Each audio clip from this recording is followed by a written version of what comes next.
G'day folks, Corey Hinde here. Hope you're doing really well. Today's video will teach you how to do content upgrades for your existing content so you can rank better on Google. So in the SEO space, or rank better on Google, there's always information, tips and tricks about what to write, what to create, articles you can do, keyword research, all that sort of stuff, which is all great, valid and useful. However, sometimes you don't have time or resources to do all of that, and you're probably better off just recreating stuff or working on stuff that you already have. So this video will teach you how to upgrade existing stuff to improve your SEO, your rankings on Google, and leads into your business. This video is kind of like a bit of a in-house SOP for our agency. It's also going to be something I'll probably refer to as myself once time goes on. You want to go back and go, what was I doing last year? So revisit things and redo them. So with this process, what we're looking at is stuff which we've identified is pretty good. It's ranking on Google. We've looked at our Google Search Console data and gone, oh, that article's okay, but can we make it better? Okay, so rather than recreate stuff, go down the rabbit warren of using AI to build something which may or may not be on point, we're going to rebuild or rework or improve stuff we already have. What I'll do is I will refer to this article I've got over here on my blog, which is ranked in the top 15 or so articles for a couple of years now for Google search for how to get in the Google 3-pack on the map pack list. And so we'll use this as just a sample. So a content upgrade means let's take something that exists, make it better, see if we're going to get it ranking higher. So the first thing we would do is we would look at the meta title for the page. So now, the meta title is the little thing that comes up on Google search in blue. It's really, really important. Probably the easiest improvement you can make on a website or a blog article or a page is the meta title. The way we look at meta titles is we go, okay, what's the most important phrase or bullseye phrase for this business? Is that article in line with that? Is the meta title for that article right? So we use a thing called the Mangles free SEO extension, which is up there. We click on that and then it gives us some data about that page, and for us it'll show that the on-page SEO meta title for this article is what is the Google 3-pack, and then the Good Oil Marketing, which is our brand.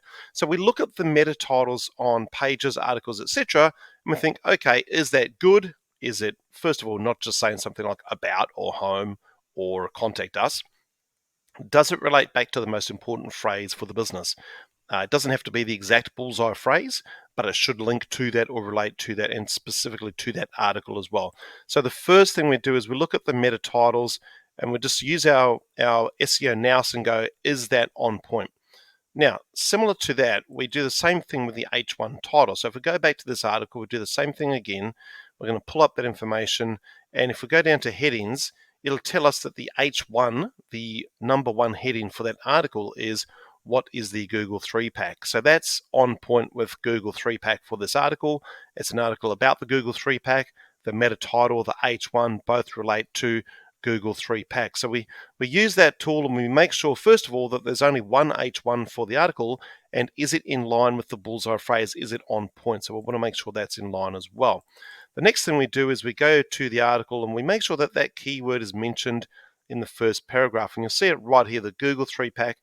And sneakily, I've put variations of that as well that were used heavily back when I wrote this article 2 years ago, map pack, local 3-pack, all in that first paragraph, so that Google gets a strong idea about the intent of this article and what it's all about.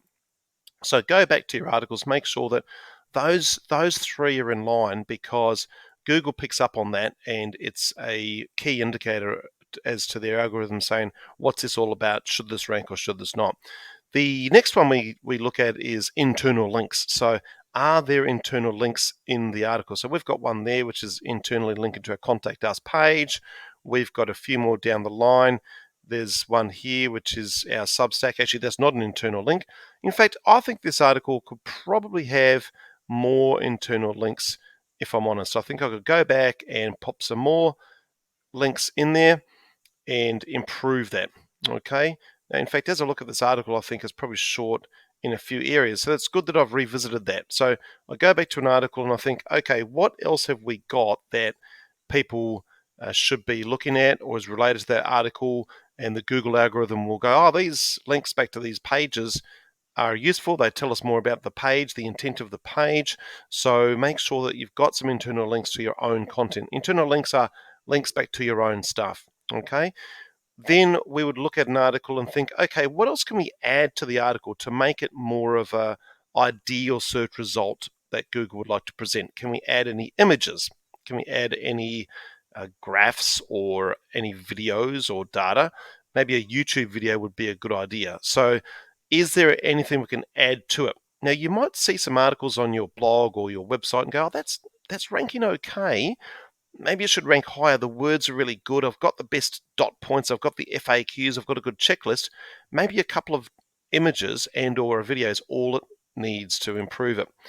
The next one is, going back one step though, I did mention checklists and FAQs. Google loves that stuff. If you want to get a featured snippet for something, then having an FAQ is a good idea, or a checklist. Now, the next one is any date-related information. So you might have written an article and it's kind of an evergreen topic that people often refer back to, but it's got some data or mentions or date-related stuff. Can you make it more present so that Google picks up on that and says, oh, hey, this is a present relevant article, this is the one we should be ranking. So have a look at the date related stuff, because that's something we often pick up, tweak a few things, and the article ranks higher reasonably quickly. Point 7 is there any way we can make this article better?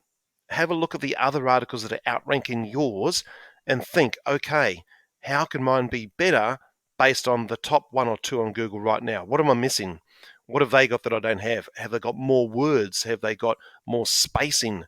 Have they got more headings? Have they got something you're missing? Just go back and have a look at the best ones and go, at the end of the day, Google is going to reward the best article with the top spot. So how can I improve mine to beat that one there?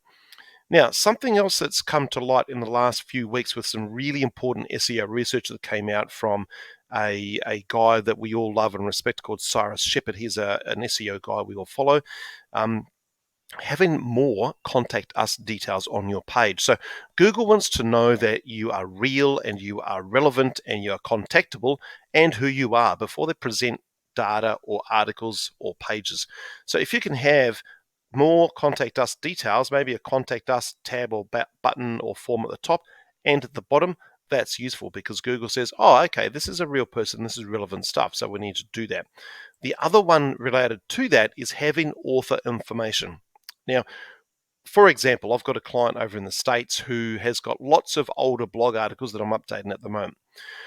What I'm doing based on Cyrus's research from quite recently is that I'm putting a byline at the top of every article. So by blah, blah, blah, and then I'm linking that to his LinkedIn page, his LinkedIn profile. Now, the reason for that is that we all know that Google respects LinkedIn as a high authority website. So we feel that we have to have the author information so people and Google realize that this is genuine, it's written by this person's put their name on it, so it's not an AI article or a chat article, it's real. And then a link to something authoritative like their LinkedIn profile so that Google can see that, yes, it's a good article, yes, it's genuine, and here's that person's details. So that's the 9 points that we're working through as an agency at the moment to help upgrade content, our own, our clients, etc.